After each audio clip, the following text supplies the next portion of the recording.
Morning.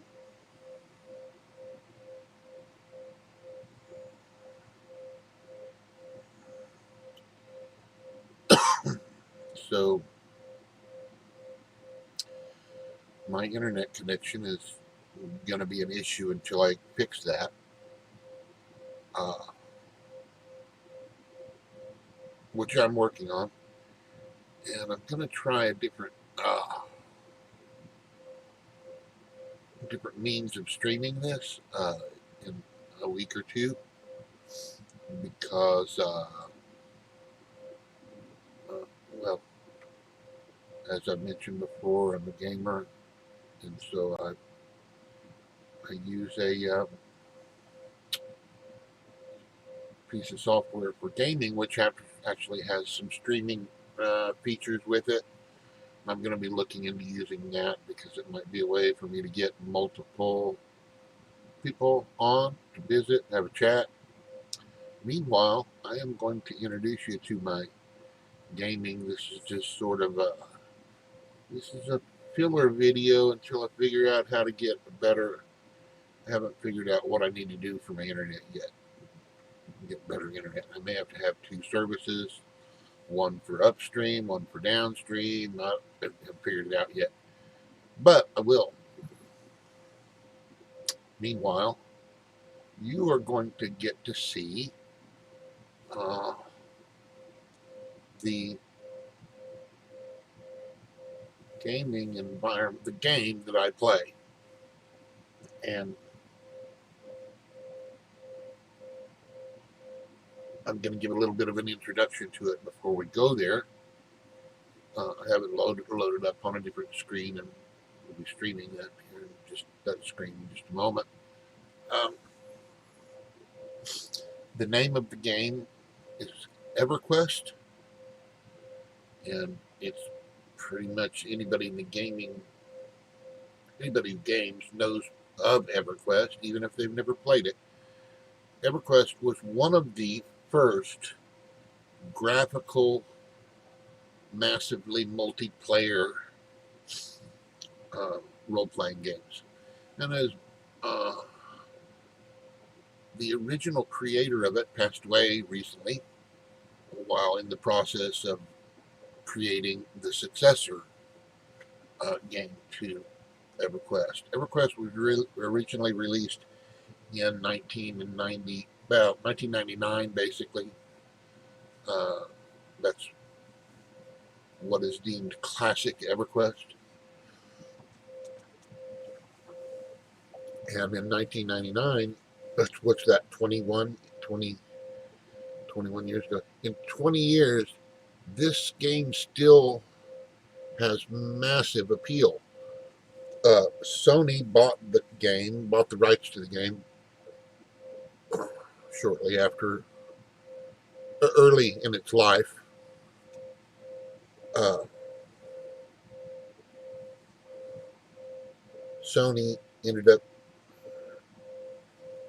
divesting, uh, bank, bankruptcy, divestiture thing, and split into different parts and dumped the parts that were money drains or whatever. Anyway, the gaming sector became uh, Daybreak Games. That's what it's currently called now, and Daybreak Games has the current copyrights or whatever to the EverQuest franchise, a new release. But they've been very um, cooperative uh, with the fan server community, and the fan server community is the people who um, they didn't they made a new client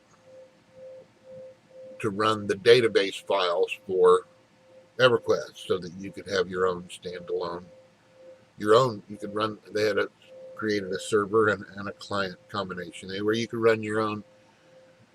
The client is well, excuse me, they created a server which would serve the data to the client, which you can get if you have the client.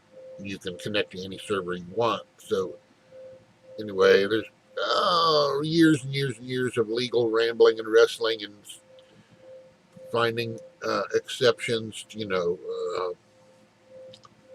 Fair use, artistic appreciation, discussions. Anyway, eventually Sony realized that it was in their best interest to allow the fan serve because they're not stealing business by any means. If the people who play EverQuest on the fan servers are people who don't want to play it on the live servers or who want to have the option to play in a private, less crowded environment. The live servers get really crowded. So, anyway, long story short, Daybreak Games is cool with the fact that there are fan servers and modified clients for playing them because it doesn't affect their game in any way, shape, or form. They have requested at times that different, like please don't. They've said please don't do this update until after we do our new release of this or whatever. But the discussions are always friendly, pretty much. I mean, the fan people, they just want to play. They want to play the old EverQuest. Sony, the direction Sony went with new growth and new expansions um, was not appealing to some people. They wanted to play the old original EverQuest that they remembered playing back in 1999, 2000, 2001, early years of the game. The server I play on embraces the game up through about 2004, almost 2005. It's still an old uh, chunk, but it contains more. Contains a lot of the original EverQuest. Um, was created by a company called Variant. Variant was bought out, but was bought out by Sony in around 1999 2000. But part of that buyout was they continued with the original vision of the developers, the Variant people, uh, Brad McQuaid or whatever his name is. Anyway, they followed the vision of the original developers for several expansions, but it was definitely Sony pushing out product on a release schedule, which was a development model Variant hadn't ever used. Variant released stuff when it was ready to release, or when they were sure it was ready. Sony had gone to a release schedule. It'll be ready, by God. The marketing people says it's going out on April 5th. It's going out on April 5th, and the programmers have to keep up with the marketing, which is a very bad, very poor development model for developing good quality programming. Although it's a very good model for the marketing people to make money. We set the schedule and we have the advertising marketing blitzes, on the such and such a date, such and such advertising these features or whatever. And so the marketing, it happens in a lot of software. The marketing has somehow taken over control of the, the programming. The people who actually do the work, the creators of the stuff, get sucked into having to serve a higher master, which has no concept of what they go through to make a good piece of software. Anyway, so Sony bought EverQuest, and EverQuest is now kind of it's it's one of a few. World of Warcraft is another that's massively multiplayer, but EverQuest is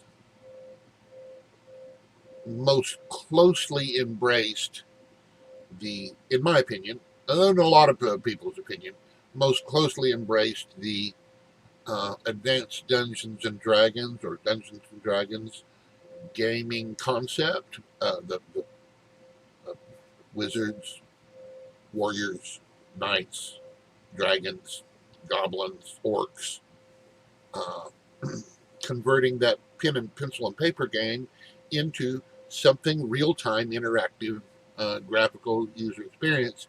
And so we're going to get to look at the world that Variant created and some of just it's just a look around the world. I'm not going to try to show too much about the actual gameplay.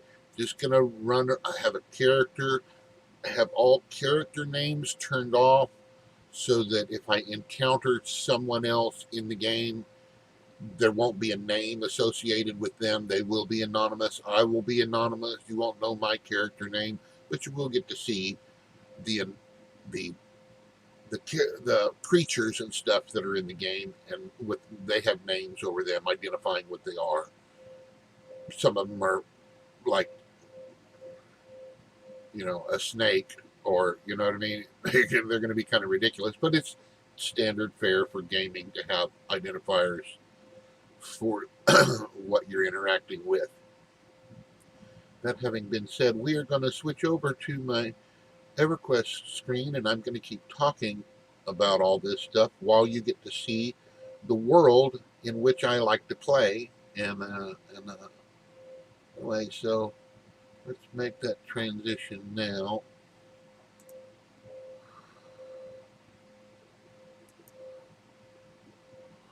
Okay, this is the world of EverQuest, and it appears to be nighttime. That's the stars in the sky, and so it's nighttime. And the zone I am in is called Steamfont Mountains. I'm going to see if I can get. This is right now. I'm playing a gnome, and gnomes are known for their diminutive stature, rather short, species. You can't tell it yet because I haven't stood next to anything big, but these are my homies here. They're gnomes from my home city, and this is my home city running into here. But I want to get in here where I can open up the. I'm gonna have to. No, we're just gonna roll with this. It's very dark.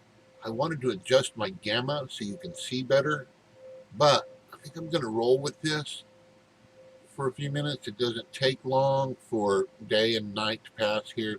An entire 24-hour day passes in this game in 1 hour, or actually 72 minutes. So it will become daytime again. But this will give you the one of the appeals of it is the fact that there is this there's a realism they built in, even though their graphics are not state of the art 2000s graphics. They built in the concept of all of real things. Okay, so here's a decaying skeleton. Now, I don't have a crag chick. See, these are mobs in the game. Monsters that we hunt and kill. I wanted to get back here to where there's a lot more variety of monsters back here by the windmills. See the windmills? They're pretty freaking cool, man. I mean, gnomes are known as tinkerers. They create mechanical things, and so they have windmills, mechanical things in their area of the world. This is this zone that I'm in is the the homeland of the gnomes. So everything in this zone is kind of going to be based around their relationship with the world, the gnomish race. On the server, many servers, I guess, gnomes are a point of ridicule or derision, and I don't. I'm one of the people who doesn't understand it because I like them. Anyway, uh, here's another skeleton. I'm going to try to get around here to the minotaurs so you can see what a big mob looks like.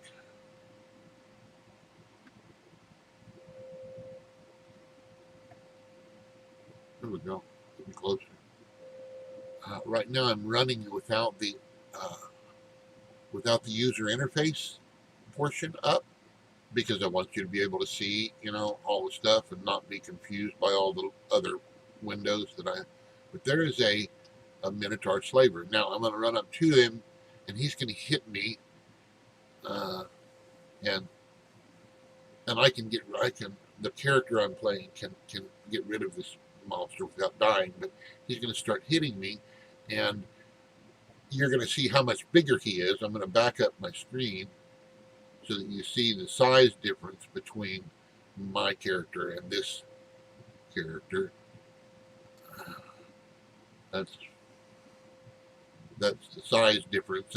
Gnomes are rather short. Anyway, this is a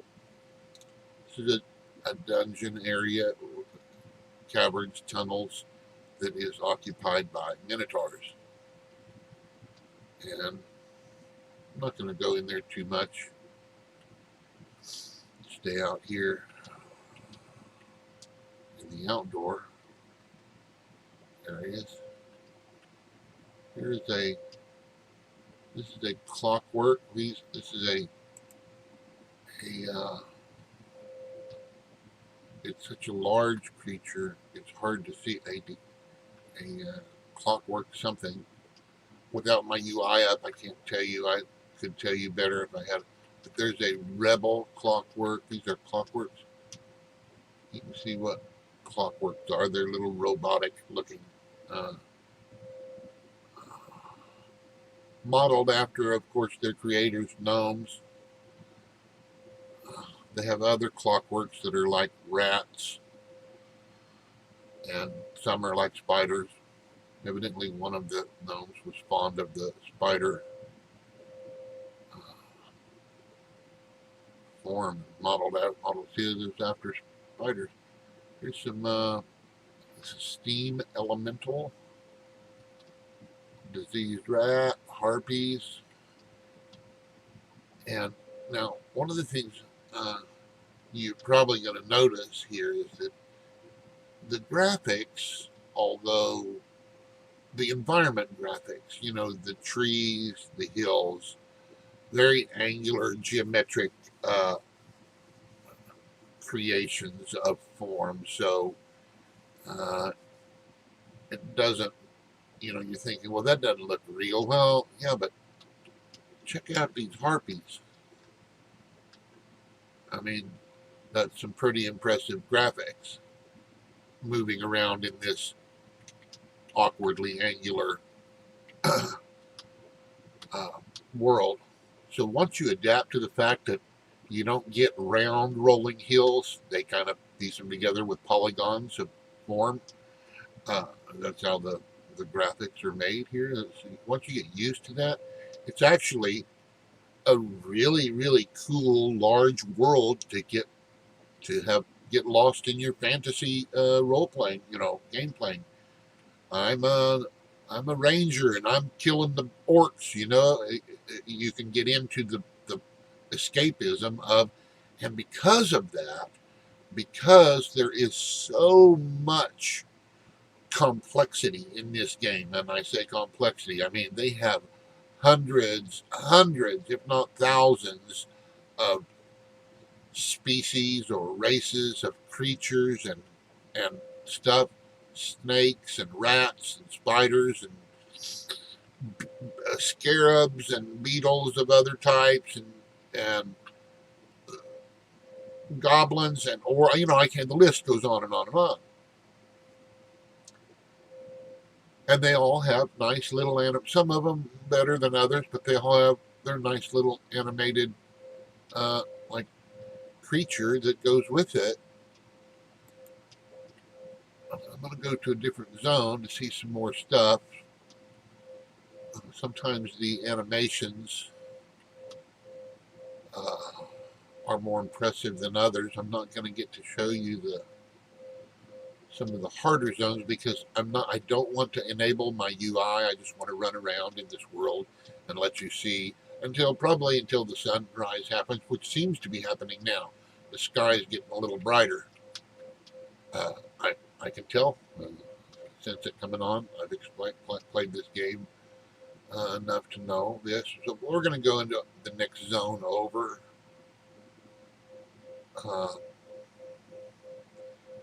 I do not have environment sounds turned on because I didn't know if I'd be able to, didn't know how it was going to interfere with my ability to talk about this stuff. Because when you are out in the world, there's music that plays with the environment you're in, but it gets kind of loud and annoying during combat. If any of these things decided to hit me, there would be some combat music that would be very annoying and loud that I keep turned off because I don't like annoying and loud. I don't mind the music in the cities, the ambient music in the cities. Some of it's quite beautiful, but you have to take the whole package. Uh-oh, I just revealed a bunch of stuff. That was not supposed to happen. I have UI turned off. Ah, just personal information.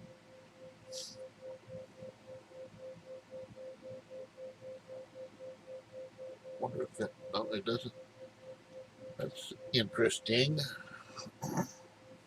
Okay, now I've zoned into Lesser Fadark, which is a, it's, that was the zone we left, Steampunk Mountains, was what's called a newbie zone. It's the zone immediately outside of a city. They're all immediately outside of a city. It's a newbie zone no matter which zone you go out of, pretty much everywhere. Um, this one is a zone between two newbie zones, and it has definitely harder than newbie mobs in it. So I'm running around the edge of the zone from one point, zone transition point to another zone transition point. Now I'll be getting out of that zone and going into Greater Fadark. That was lesser. This is Greater Fadark. Greater Fadark is a really, really big, uh, geographically large zone,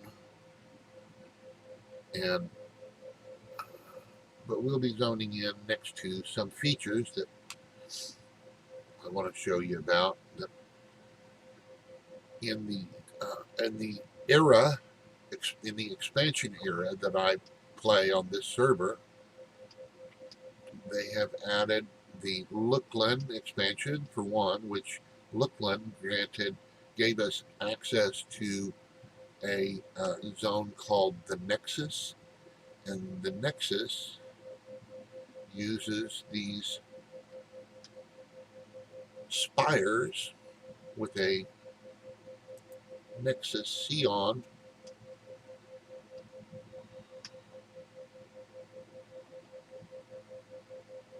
to allow you to teleport from the, the the planet to the moon and back at these giant spires, which are kind of impressive.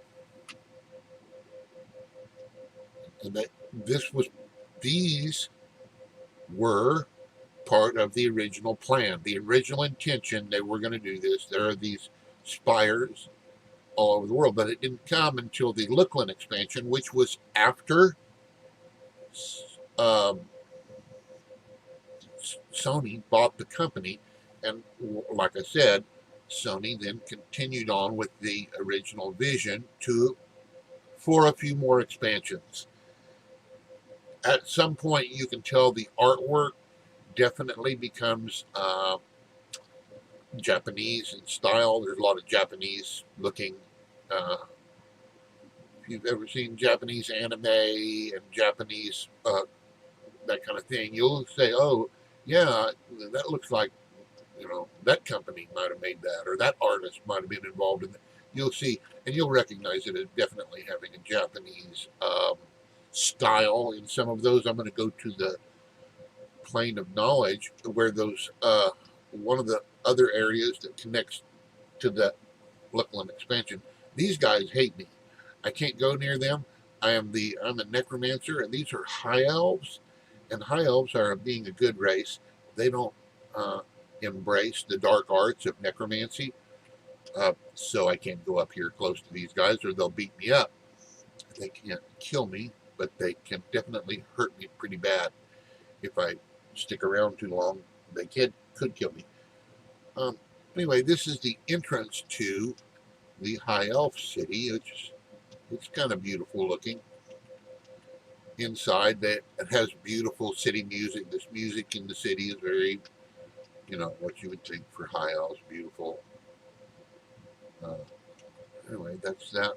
I'm going to run up here now to the.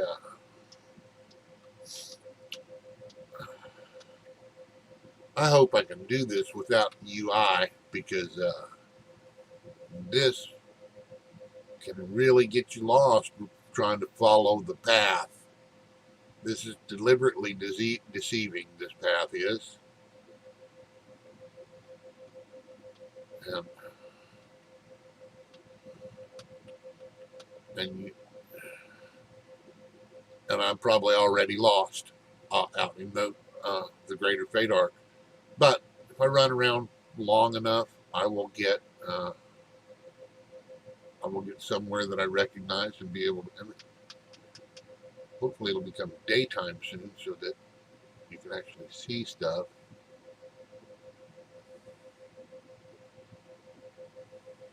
I think at some point over here, I'm going to be popping out of this into the Tree City, which you just got to see the Tree City to believe it. It's freaking cool. And this is part of the original game. Come on, Tree City.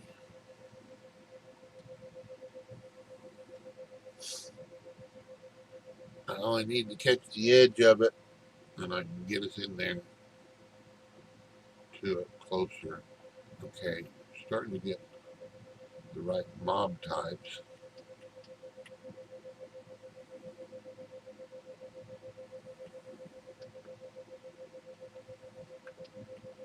Well, I tell you, without the UI, man,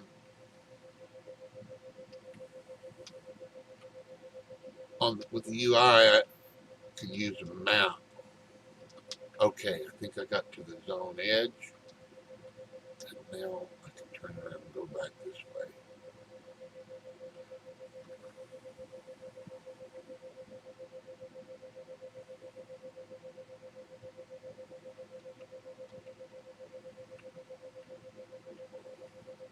Um, I'm not going to try to actually kill anything. I just want you to see the monsters as I go by them. Giant bat, giant bees, giant bats.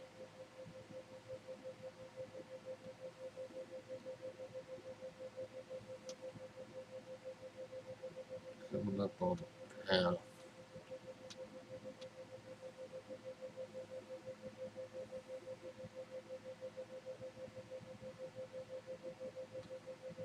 Whoa. Now I am definitely lost. Okay, orcs. All right, I know where I am. Orcs. There's some orcs.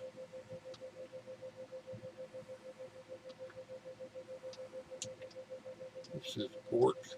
I believe this is more around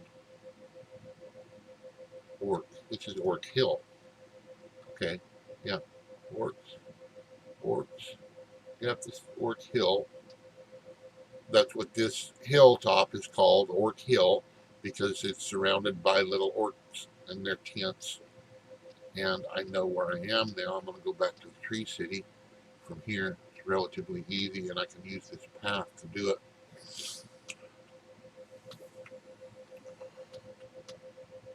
Find the cross point on the path. There it is. Okay.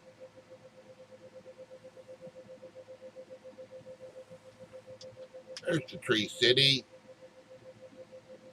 This is pretty freaking cool.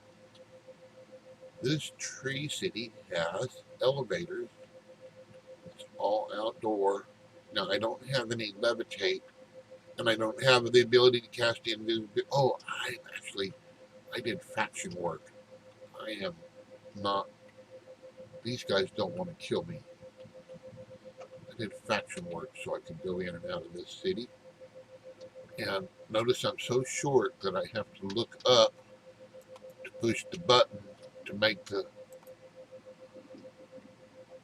elevator come down. The elevator's coming down.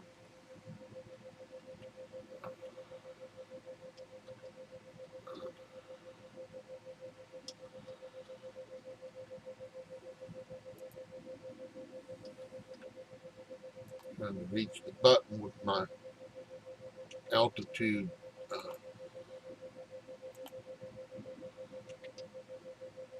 impairment. Anyway, this is the Tree City. This is kind of beautiful. And I'll stand next to a merchant. These are wood elves. So this is a wood elf merchant. Zoom out here, as you can see, gnomes are quite short. They're the shortest race in the game. Well, I take that back. Up until the most recent expansion that we added to ours, gnomes were the shortest playable race in the game, and then they added froglocks, which I have a personal issue with.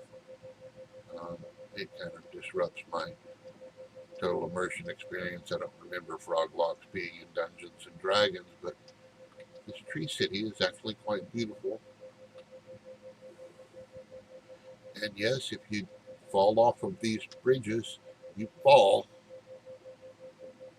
The game has levitation spells and effects, and this character actually can use them, but I am deliberately not, because some characters cannot do that. And if you like characters of any whatever specific class, you may not have that ability, and you definitely won't have it when you first start playing, if you decide to play this particular game. Anyway, here's another elevator. I'm going to take the elevator down because I'm done showing this. And I just wanted to, this is a tour, this is not even, this has nothing to do with playing the game. I just want you to see the world, because that is part of the gaming experience that I embrace, is that it's a whole world, and it's a world that is,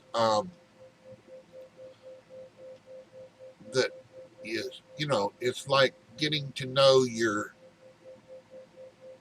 hometown and the surrounding towns where you live. The way people behave over in that town, and those people over in this other town. Anyway, yeah, you get to know these, and you get to know all the different.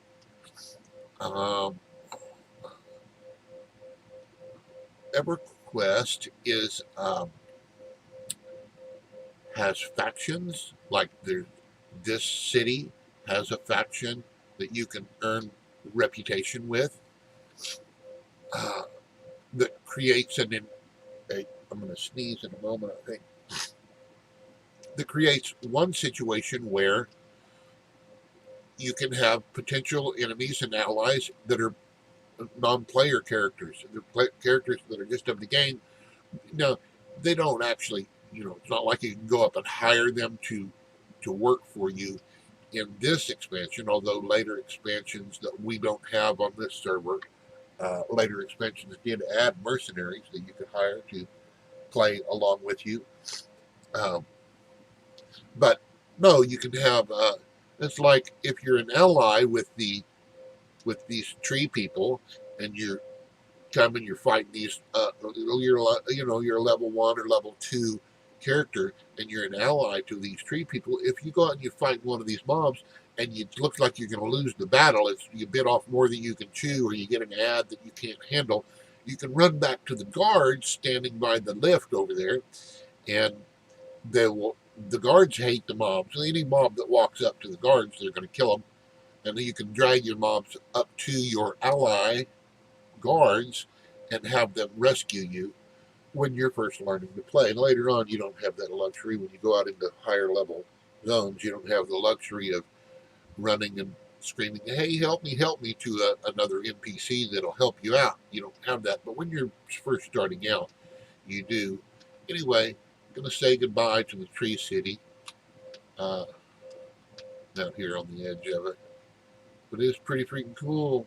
I mean, it's pretty freaking cool. This is one of the most impressive things that I ever saw in EverQuest when I first started.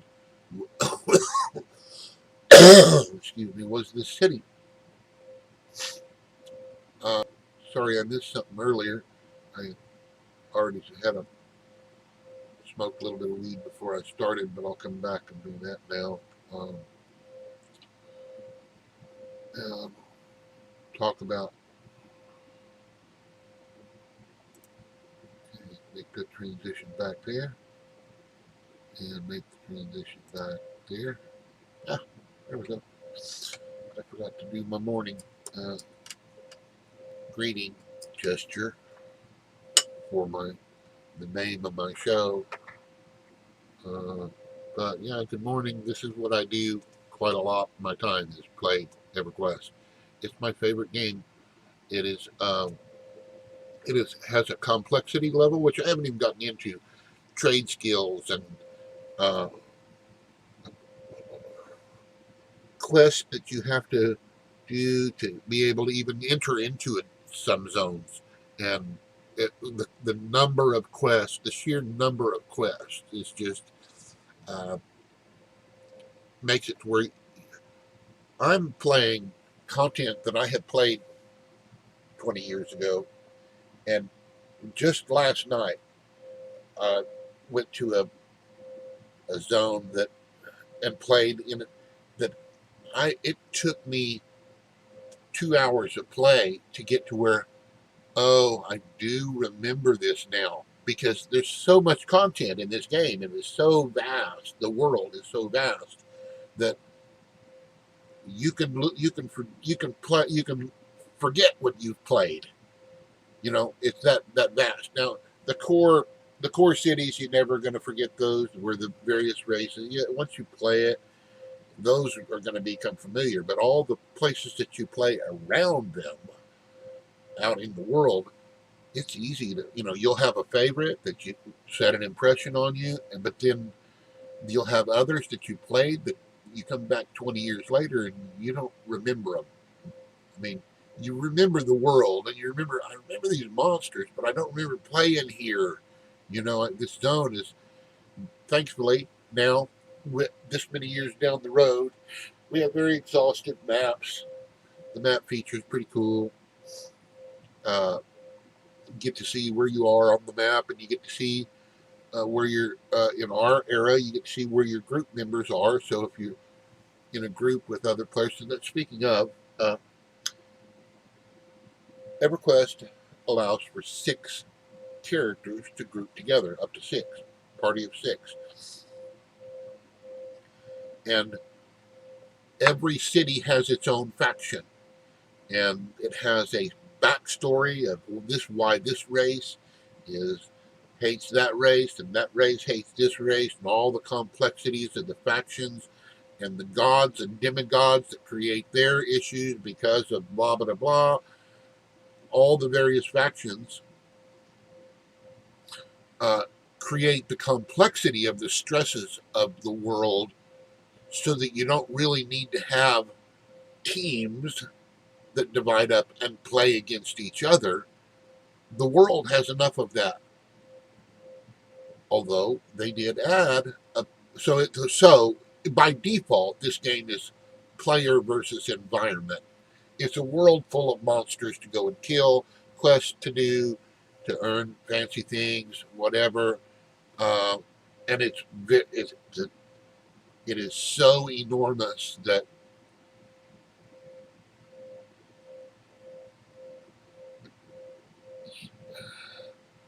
I've been playing on this server for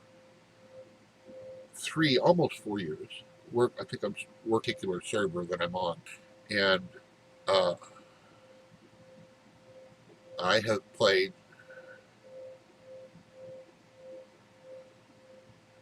mainly two characters most of that time. But I have now, at this point, 4 years down the road, I have uh,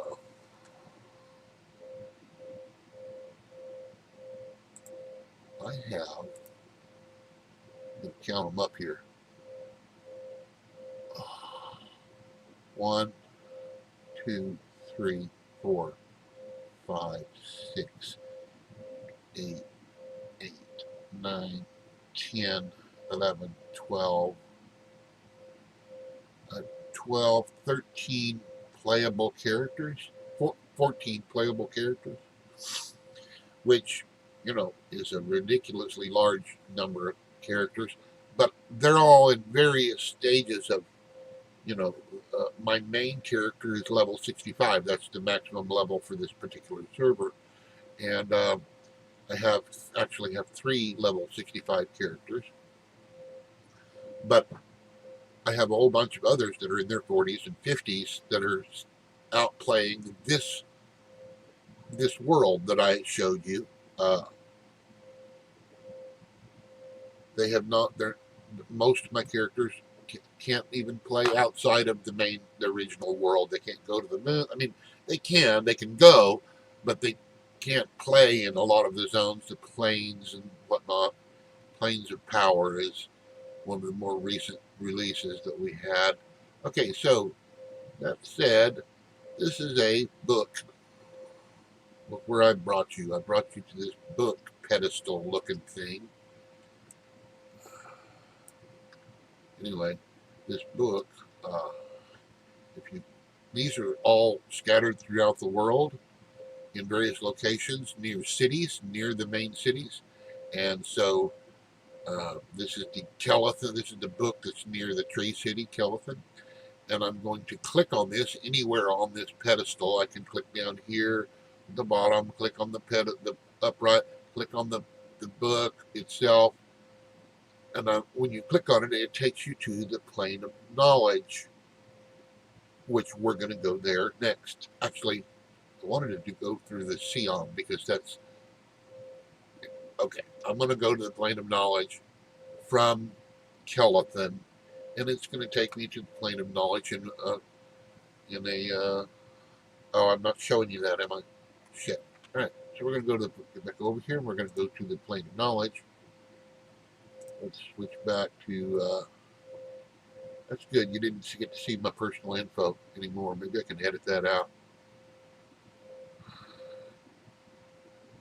Anyway, I am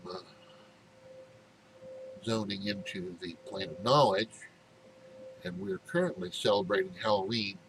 So when you zone into the plane of knowledge, every character gets an illusion put upon them, randomly selected as you're zoning in, which is kind of chaotic. I'm not real fond of the idea because mostly I don't like it because they're using models that aren't Halloween appropriate.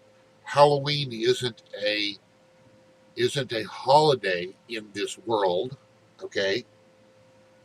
It's not a holiday that's ever mentioned anywhere by anybody in the history of the the world of Norath. That's the name of the world. Uh, there's no Halloween, so us celebrating Halloween should be Halloween appropriate. The illusion should be something Halloweeny, you know, skeletons, witches, ghouls, goblins. But no, what we're having is all of these weird uh, races and mobs from. I'll show you. I'll get around here.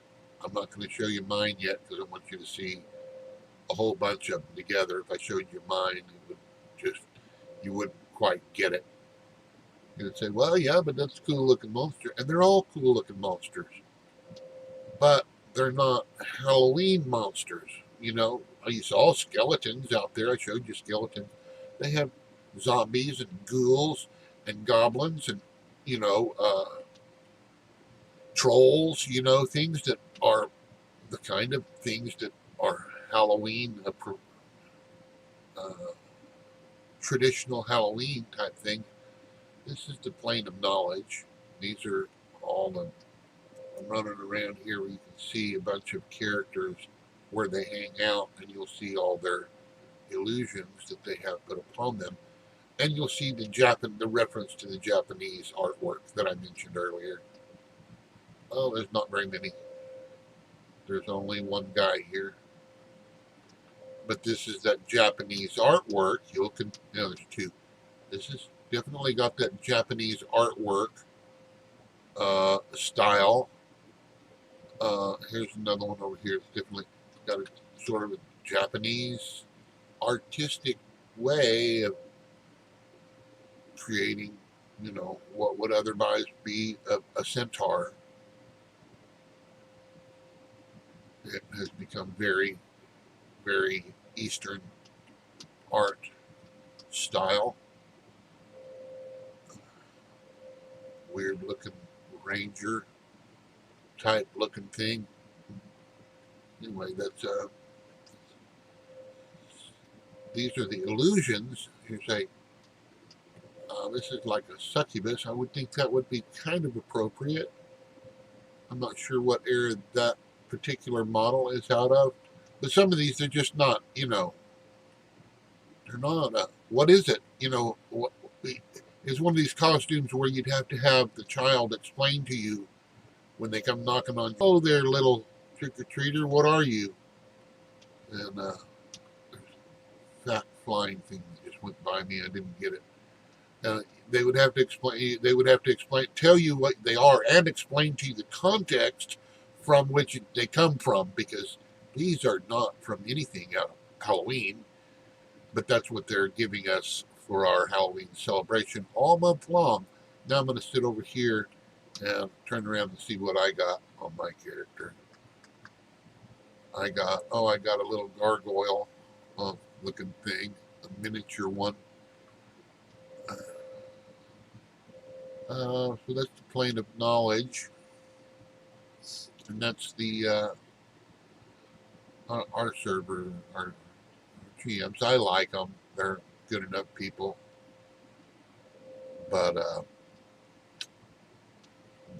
not real fond of this particular month-long, really annoying situation in the plane of knowledge. Anyway, as I told you, the zone that I came from, that I started in, was Akanon, and this is in the plane of knowledge. There are stones. They're what's called the plane of knowledge stones. And this one here is to take you back to Akanon Steamfont Mountains. It doesn't take you actually to Akanon. It takes you to Steamfont Mountains, just outside of Akanon. None of the books take you inside the city; they take you near it. And here's another book that goes to Freeport. It's a human city. Furiona Vi. There's not really it's not a starting point city, but it is a city. There's a plane of tranquility. This is because this expansion, we're in the plane of knowledge. It's the planes of power expansion, and so that will take you to the plane of tranquility, which has different planes attached to it: plane of water, plane of air, plane of innovation, whatnot. But if you notice, these different stones, like this one looks different than those others. Well, this one looks like inside the city of Akamon. There are a lot of these little pillar things throughout the city that look kind of like this. So there's the stones actually have a reference in some way to the city that they go to. Uh, Directly, well, you're not going to know. I don't have the map up for this, but double check here. Yeah, still good. Uh, anyway, I told you about those spires that take you to the Nexus. Told you about those, the spires and the Sion that take those are there's a few of those, not very many, throughout the world. And we're going to go quickly into the Nexus here so you can see how all this world is. I will have taken you through all of the major connections of this world. There's the main world, there's the moon, Lukland, Luceland, whatever you want to, however you pronounce it, and then there's the plains. There are three distinct sections of world uh, that are now connected by these spires and these books. So there's another one of those books that takes you to the. If you see a book, takes you to plane of knowledge. Plane of knowledge can take you to various places throughout the world. Before the plane of knowledge, you had the moon. You had Lukland, and these. You remember the spires? Well, there's spires here too. Those spires, when you're in the world, in the world, and you use this spires to transport, it brings you to the center here of this, and then from here, out in these little side tunnels, there are um, spires that'll take you to. Well, this one takes you to Antonica. Use the Antonica Sion, and you stand in the real game, you stood on this pad and waited, and every 15 minutes it would go off and it would transport. But the game code, the server code for that is kind of flaky, so they've turned these Sions into translocators where you would hail them, and they would ask you if you wanted to go to Antonica, and you click on a word in their speech that says Antonica, and it takes you there. So you don't have to wait around for the broken transporter system to fail you.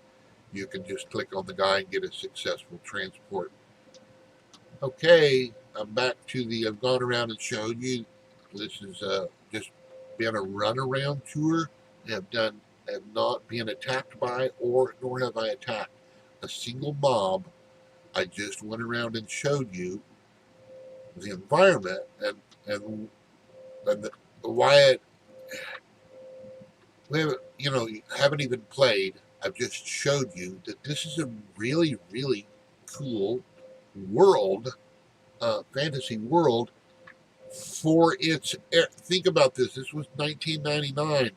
Some of you people who are watching this might not have even been born. If you're under 20 years old, this was created before. So the games that you're playing now, this is what they all go back to. EverQuest was one of the first, and it set the standard for other games to follow as far as massively multiplayer.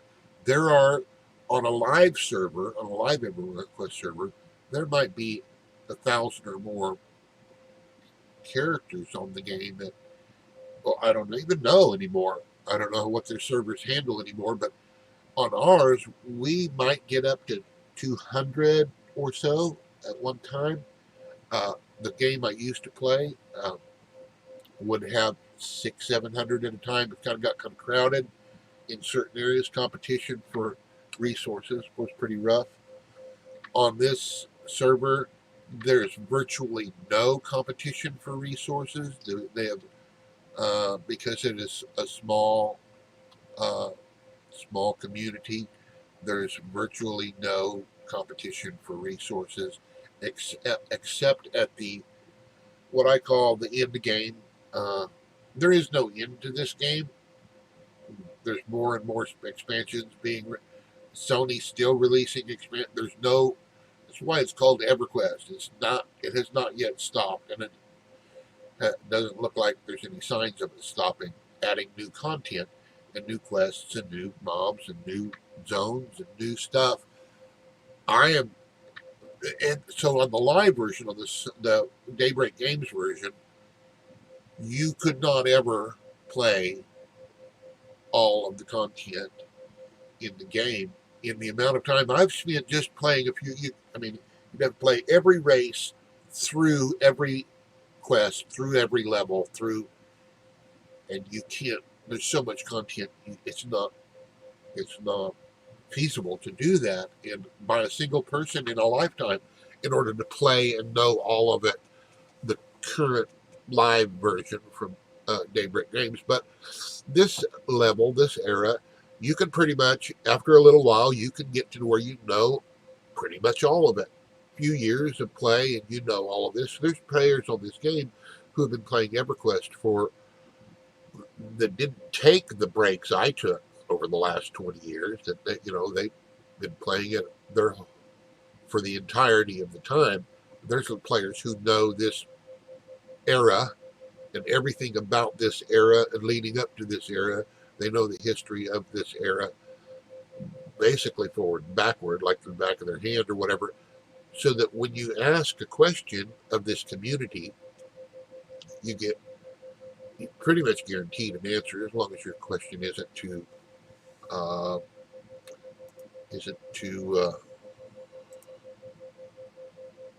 oh, it's like if I ask a question, it's going to be pretty obscure because I know the game pretty well myself. I haven't played it constantly for 20 years, but I've played about 10 or 12 of the last 20 years. I've spent playing this game in one way or another. So when I ask a question, when there's something I don't know, it's going to be pretty obscure, or it's going to be from a class or a race or something that haven't actually explored in depth. I have pretty much stuck to playing the gnome class, a gnome race for almost all of my characters. I say almost. There are some character classes that are that, for one, gnomes can't be them. Like you can't.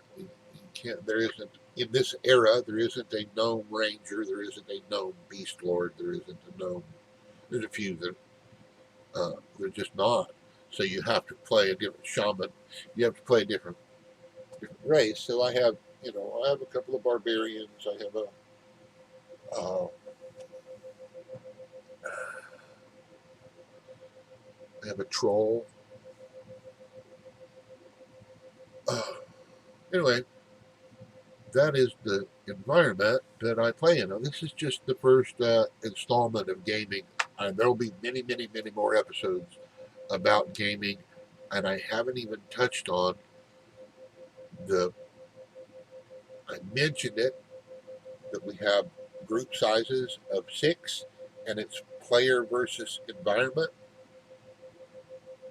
EverQuest does have the option for player versus player play. There are player versus player servers that are by default you can't get out of it. Anybody can try to kill you. You can try to kill anybody. Very not the environment I like to play in. I like going on an adventure where you go out and you're doing a quest. You have to look for this and look for that, and do these things, and get a reward at the end. And it's dangerous enough doing that without having other players hunting you down to try to kill you, prevent you from succeeding on your mission. I don't want my gaming hostile that way. It's a fantasy, and I want it to be a fantasy and escape, and I want to feel good afterwards. I don't want to have somebody dancing on my corpse, like they do in those shoot 'em up PvP games. That's not the game I want to play when I play EverQuest. They have games for that. EverQuest isn't where I want that. Um, But World of Warcraft, which came out at the same time, forces you to choose one of two sides. It's like the U.S. political system. They have two main factions that are always at war with each other, and if you join with this faction, people with this, if you get in trouble, people from this faction will help you just by default because they hate this faction, and they get kicks out of killing people from this faction, and it's a constant battle of two factions, kind of like the U.S. political system, and the faction then becomes more important than you know the anyway. I wasn't real fond of that dynamic of World of Warcraft, um, but it also has this uh, genre, again, wizards and warriors type thing. But it has that built-in PvP faction to a polarized faction thing. Factions that it's a complex web of political parties. It's like the difference between U.S. and Canada. Canada has a bazillion political parties where we have two in the United States. Well, I don't like that hostility between the two. It's constantly an issue. You always got, and I don't like the PvP when I'm wanting to have fun, and it's not about being angry and killing somebody and getting revenge on that guy that beat you up yesterday. That's not an environment. That's not what I want to exercise. I want to exercise. This is a challenging thing for me to do, to get in, to kill these mobs, get to that peak, and get that drop. And it's just overcoming the challenge personally.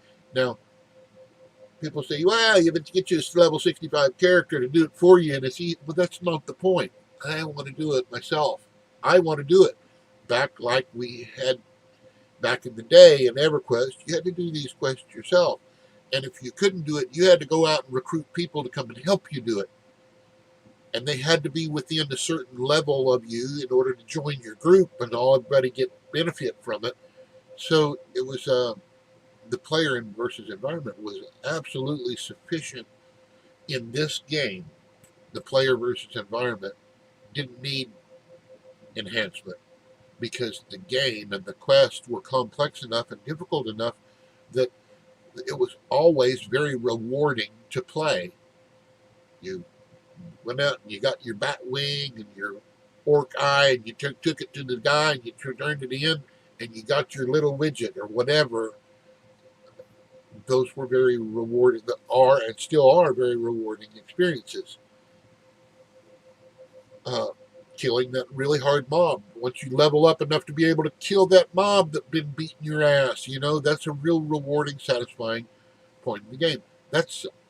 I don't need to make uh, friends in combat against them. That's not to me, that's not, you're not making an ally, you're making a friend of an enemy. It's like, this guy earned my respect because he kicked my ass or because he was a challenging fight. I let people earn my respect by being able to carry their own on the game against the mobs. They do their part. They do their part in the group to heal or to buff or whatever it is they do. Uh, Whatever their character does, as long as they're uh, friendly, you know what I mean. They're not trying to steal from, you know what I mean. That's that's how they earn my respect. I don't need it to be a constant uh, battle against them to create an environment where we can establish friendship. That to me is counterproductive anyway, counterintuitive. Um, okay, that was my